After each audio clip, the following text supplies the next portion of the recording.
전 세계적으로 확진자와 사망자가 늘어나고 있는 상황에서 더 취약하신 분들 하면은 고령과 이제 기저질환, 만성질환 있는 분들이 아닐까 싶은데 이 코로나19 고위험군 다시 한번 교수님 좀 짚어볼까요, 김 교수님? 네, 앞에서 벌써 이제 질문이 나와서 예. 다들 잘 알고 계시는데요. 역시 나이가 많으신 어르신들, 고령자는 조금 조심을 하셔야 될 것 같고 실제로 뭐 사망률이 높게 나오고 있기 때문에 그렇고요. 면역력이 떨어진 사람, 아까 말씀드렸던 그런 면역 질환을 앓고 있어서 약물 치료를 받는다든지 항암 치료를 받아서 면역력이 좀 떨어져 있는 이런 분들이 가장 고위험군에 해당이 될 것 같고요. 고혈압, 당뇨병, 특히 이제 만성 콩팥병 질환 환자분께서는 특히나 좀 조심하실 필요가 있겠고요. 추가적으로 이제 천식이라든지 만성 호흡기 질환, 그러니까 만성 폐쇄성 폐질환이라든지 심혈관 질환, 심부전 같은 심혈관 질환을 앓으신 분들께서는 특히나 이런 예방 수칙에 대해 조금 더 신경을 쓰시고 외출을 가능하시면 자제하시고 꼭 부득이하게 외출하신다 그러면 마스크 꼭 착용하시기를 바라겠습니다. 네, 아무래도 만성질환 앓고 계신 분들은 약을 계속 복용하셔야 하잖아요. 그렇죠. 근데 코로나19가 생각보다 지금 장기화되고 있어서 지금 약도 떨어져가는 분들도 계실 거고 맞아요. 약 복용 문제 좀 짚어보면 좋을 것 같아요. 저희가 좀 몇 가지 준비해봤습니다. 코로나19 고위험군의 약 복용 오해와 진실 첫 번째입니다. 네, 약이 떨어졌는데 병원 가기가 무섭습니다. 그러게요. 네, 그래도 가야 하는 건지 가야 하지 않을까요, 김 교수님? 예, 저도 보면 환자분들이 이제 본인이 겁나니까 특히나 이제 방송에서 그 병원에서 환자가 있다면서 하면서 아예 그냥 안 오시는 분도 계시는데 이게 물론 고혈압, 당뇨병 때문에 정기적으로 다니신 분들 뭐 이해는 충분하겠습니다만은 약을 갖다 그렇다고 해서 안 드시는 건 더 위험하실 수 있기 때문에 네. 대리 처방, 가족들이 좀 젊으신 건강하신 분이 대리 처방을 받거나 아니면 전화 처방을 받아서 좀 이용하시면 될 것 같고요. 만약에 이제 혈당이라든지 뭐 혈압이 잘 조정이 돼서 이미 안정된 상태라 그러시면 이런 대리 처방이라든지 전화 처방을 받으시면 되겠지만 아직 지금 혈압이 잡히지도 않았고 혈당이 안정되지도 않았다 그러시면 오히려 그런 분들이 더 고위험군에 해당되기 때문에 그런 경우는 꼭 병원을 방문하셔서 적절한 검사와 거기에 맞는 약 처방을 받으실 필요가 있겠고 특히 당뇨병 같은 경우는 혈당이 조절이 안 되고 그러면 면역력이 더 떨어져서 감염성의 위험성이 훨씬 더 증가하기 때문에 그런 상황에 맞춰서 그러니까 증상이 내가 안정된 상태라 그러면 대리 처방, 전화 처방을 받으시면 되지만 아직은 안정된 상태가 아니라시면은 꼭 예약된 시간에 맞춰서 꼭 진료를 받고서 처방을 받으실 필요가 있겠습니다. 네. 병원에서 집단 감염 이런 것들이 소식이 전해지면 사실 진짜로 저 역시도 병원 가기가 무서워서 저 또한 이렇게 그렇지만 주위에서도 그 증상이 있는데도 그걸 참다가 결국은 응급실을 찾는 분들이 많아졌다고 합니다. 제 얘기를 하는 것 같기도 한데 이게 병원 가는 요령이 좀 있을 것 같아요, 교수님. 요 요령을 좀 알려주시면 좀 저희가 수월하게 병원을 찾지 않을까 싶습니다. 그러니까 나도 안전하고 남도 안전하게 병원 가는 방법이 굉장히 중요한 거잖아요, 교수님. 네, 그래서 그렇죠? 그럴 줄 알고 미리 표를 좀 준비했습니다. 이거 보시면 코로나19 고위험군의 슬기로운 병원생. 요즘 슬기로운 생활이어가지고 그냥 시리즈인데요. 첫 번째를 보시면요. 가능하시면은 이제 아까도 말씀드렸지만 대중교통보다는 자기 차량을 좀 이용하라고 말씀을 드리는 겁니다. 그리고 특히나 이제 내가 당뇨병으로 치료를 받고 있는데 간혹가다 저혈당 증세를 이렇게 느끼시는 분들 같으면은 가능하면 본인이 운전하시지 마시고 가족이나 친지가 운전하고 본인은 그냥 동승하시는 걸로 하시는 게 안전할 것 같고요. 다음 두 번째는 이제 본인이 복용하시는 그 약에 대해서 제가 처방전을 좀 챙기라고 말씀을 드리는데 네. 물론 이제 대형 병원에서는 처방전을 2장을 주기 때문에 1장을 가지고 계시면 되지만 이제 개인 의원에서는 1장밖에 주지 않는 그런 네. 경우도 있거든요. 그러니까 제가 말씀을 드리면 스마트폰으로 처방전을 찍어 놓으시거나 사진으로. 네. 아니면은 처방전이 보시면 요즘은 약국에서 약봉투를 주시면 약봉투 겉에 다 웬만하면 네. 약에 다 이름이 써 있어요. 있습니다. 예. 그러니까 봉투를 가지고 계시거나 아니면 처방전을 가지고 계시거나 아니면 스마트폰으로 찍어 놓으시면 이걸 가지고 있으면 어느 의사가 봐도 이 환자가 무슨 약을 먹었는지 알 수 있기 때문에 그렇죠. 꼭 챙기실 필요가 있을 것 같고요. 도저히 내가 다니던 병원에 못 가겠다 하시면 어쨌든 가까운 병원에 가서라도 내가 한시적으로 내가 도저히 겁나서 못 가니까 좀 잠깐 한두 달 정도 좀 처방을 부탁하시면 그걸 안 해주실 의사 선생님은 안 계실 것 같고요. 큰 병원 처방전으로 가까운 그렇죠. 동네병원에서 가까운 받을 수 데서도 있다는 일단은 부탁을 말씀이시죠? 하셔야 되는 예. 거죠. 꾸준히 드셨던 약이니까. 그렇죠. 안정된 상태라 하시면 뭐 가능하실 것 같고요.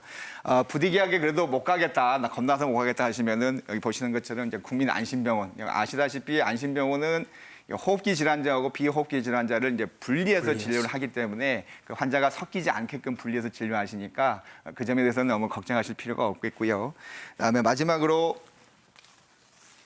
본인이 이제 호흡기 질환 증상이 있어서 그러니까 코로나19가 좀 의심이 되거나 아니면 증상이 내가 3, 4일 지났는데도 호전이 안 되고 계속 안 좋아지는 그런 상황이라 그러면 1339라든지 보건소에 전화를 통해서 선변진료소의 안내를 받으시고 병원을 방문하셔서 진료받으시고 치료받으실 필요가 있겠습니다. 네. 근데요, 이제 앞서 말씀하신 것처럼 코로나19가 무서워서 약 타러 안 가시는 경우도 굉장히 걱정되고 문제가 되는 상황이지만 약을 내가 먹는 약이 코로나19에 안 좋다더라 이런 소문을 들으시고 그럴 수 임의로 있죠. 중단하시는 경우도 있다 그래요. 네. 그 질문 한번 드려보려고요. 네. 고혈압 약이 폐렴을 악화시킨다더라. 그래서 안 드시는 분도 계신데 이거 사실관계 어떻게 되나요, 교수님? 네. 그러니까 이제 실제로 고위험군에 이제 고혈압 환자분이 들어 있어서 아마 이 뉴스 들으시고 이제 고혈압 환자분께서 이거 도대체 그럼 내가 고혈압 약을 먹어야 되는 거야, 안 먹어야 되는 거야 아주 걱정을 많이 하셨을 텐데요. 네. 정답부터 말씀드리면요. 일단 드십시오. 네. 드시는 게 손해보다는 득이 훨씬 많다라고 말씀드리고요. 공식적으로 학회에서도 절대로 복용을 중단하는 건 권고하지 않는데 이제 왜 이런 얘기가 나왔냐면 이제 그 특정 성분 우리가 혈압약 중에서도 이제 안지오텐신 전환 효소라고 하는 영어로는 이제 ACE라고 이제 약자로 줄여서 말씀을 드립니다만은 바이러스가 여기에 이제 결합을 해서 뭐 증식으로 더 상태가 안 좋아질 수 있기 때문에 혈압약을 안 먹어야 되지 않느냐 이런 주장을 하시는 그런 일부 주장이 있는데요. 아직까지 그거에 대한 정확한 뭐 데이터라든지 환자분이 고혈압약을 먹었다고 해서 더 증상이 나빠졌다는 이런 데이터들이 근거들이 부족하기 때문에 현재 상태에서는 임의로 약을 복용을 중단하셨을 경우에는 뭐 심장마비라든지 중풍의 위험성이 오히려 더 올라가서 득보다는 실이 더 많으실 수가 있겠고요. 내가 약의 어떤 변경, 이 약이 아니고 다른 약을 갖다 내가 먹고 싶다 한다 그러시면은 반드시 주치의나 전문의하고 상의하신 이후에 약을 갖다 변경하셔야지 임의로 변경하시거나 임의로 끊거나 하시는 거는 오히려 지금 같은 상황에서는 더 위험하실 수 있겠습니다. 그래서 네. 반드시 그대로 복용하실 것을 권해드리겠습니다. 네. 자, 다음 보겠습니다. 코로나19 의심 증상에 해열 소염 진통제를 먹으면 위험하다. 저희가 여러 번 다루었는데요. 현재 상황을 좀 알아보고 싶습니다. 최 교수님. 네, 이제 WHO에서 최근에 세계보건기구에서 이제 코로나19 환자분들의 경우에 이부프로펜과 같은 이제 소염제를 해열의 목적으로 사용했을 때 실제로 환자의 경과가 나빠질 가능성이 있으니까 아세트아미노펜과 같은 약물을 사용하라고 권고를 했었죠.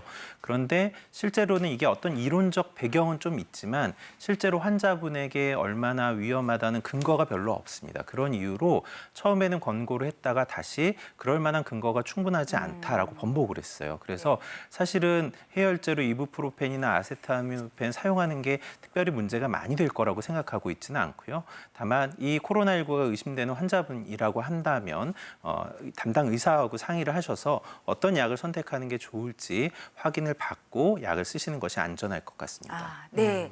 사실 두통이나 이게 초기 감기 증상이 있을 때 약을 먹는데 이런 말을 듣고 진짜 먹어야 되나 말아야 되나 고민 많이 했었거든요. 그런데 이렇게 해열제 종류가 많은지 정말 몰랐어요. 어마어마 많던데요. 네. 특히나 이제 아기들을 키우시는 어머님들 사실 이제 걱정이 되셔서 우리 아기 이거 약 먹여도 되나 안 되나 걱정을 많이 네. 하셨을 텐데 좀 헷갈리는 부분이 있긴 합니다만 이번 기회에 좀 정리하시면 될 것 같고요. 우리 최 교수님 말씀하셨던 대표적인 이제 그러니까 소염 진통제 하나인 이부프로펜과 해열 진통제인 아세트아미노펜을 가지고서 설명을 드리겠습니다. 이부프로펜은 이제 소염 진통제라고 그래서 단어에서 느끼시겠지만 소염, 염증을 안 하는 효과가 있다라는 것이죠. 아세트아미노펜은 해열 진통. 그러니까 둘 다 공이 해열 진통의 효과는 있지만은 한쪽은 염증 완화 효과가 있고 한쪽은 염증 완화 효과가 없다라고 하기 때문에 일장일단이 있는 것처럼 보입니다만은 이 두 가지 다 이제 그 어떤 주의할 필요성, 그러니까 부작용의 측면들이 조금 상이하기 때문에 그 점을 좀 신경 써서 드셔야 될 것 같고요.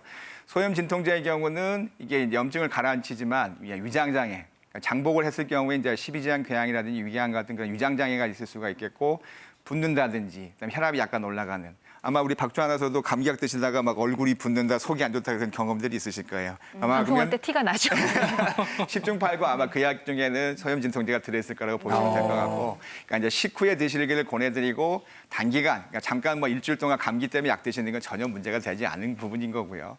아세트아미노펜은 이제 반대로 그런 위장장애 그런 위험성 별로 없기 때문에 사실은 공복에 드셔도 될 정도로 위장장애 별로 없는 측면이 있습니다만은 이거는 이제 과량을 복용하실 경우에는 이제 간 독성이 문제가 생길 생길 수가 있습니다. 네. 실제로 이제 어린애들이 이 약을 갖다 이게 자기도 모르게 이렇게 집어 먹게 되는 그런 사고의 가장 대표적인 네. 약물이 바로 위험하죠. 아세트아미노펜이고요. 그래서 아마 아시겠죠? 약통이 안 열리게끔 되어 있는 네. 이유도 저런 약제들 과량 복용하지 않게끔 하는 건데요.